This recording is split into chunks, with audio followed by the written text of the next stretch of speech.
মুসাইলামাতুল কাজ্জাব দাবি করছিল আল্লাহ রাসূল সাল্লাল্লাহু আলাইহি ওয়াসাল্লামের জামানায়, এসে বলে মুহাম্মদ আর নবুয়া নিসফুন লি নিসফুন লাক, নবুয়তি অর্ধেক আমার অর্ধেক তোমার, আমারটা আমারে বুঝায় দাও। আল্লাহ রাসূল বললেন তুই তো খুবই খারাপ, তুই শুধু মুসাইলামা না, তুই মুসাইলামাতুল কাজ্জাব, তুই মিথ্যাবাদী ভণ্ড মুসাইলামা। আমার নবী যা করতো নবীরাও কপি করতো, ফলো করতো।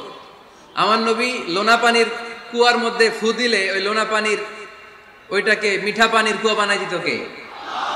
ও ওর এলাকায় এরকম করতো। লোনা পানির মধ্যে ফু দিলে আগে মানুষ যাও মুখে দিতে পারতো, এখন এটা মুখেও দিতে পারে না।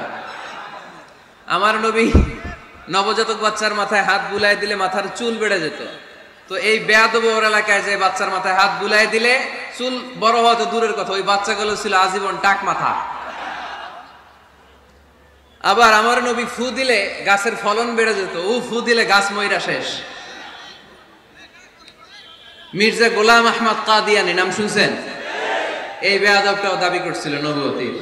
টয়লেটের ভেতরে উপরে মরছে, মেথর দিয়ে ওরে টেনে টেনে উঠানো লাগছে।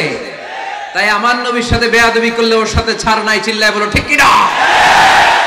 শেষ নবী, ওনার পরে নবী নাই, ওনার পরে নবুয়তির দাবি করলে ওর খবর আছে, চিল্লায় বলেন ঠিক কি না? এজন্য আল্লাহ বললেন তিনি হলেন খাতামুন নবিয়্যিন, ওনার পরে আর কোন নবী নাই। আমার নবী বলছেন লা নাবিয়্যা বা'দি ওয়ালা রাসূলা, আমার পরে কোন নবী নাই, আমার পরে কোন রাসূল নাই।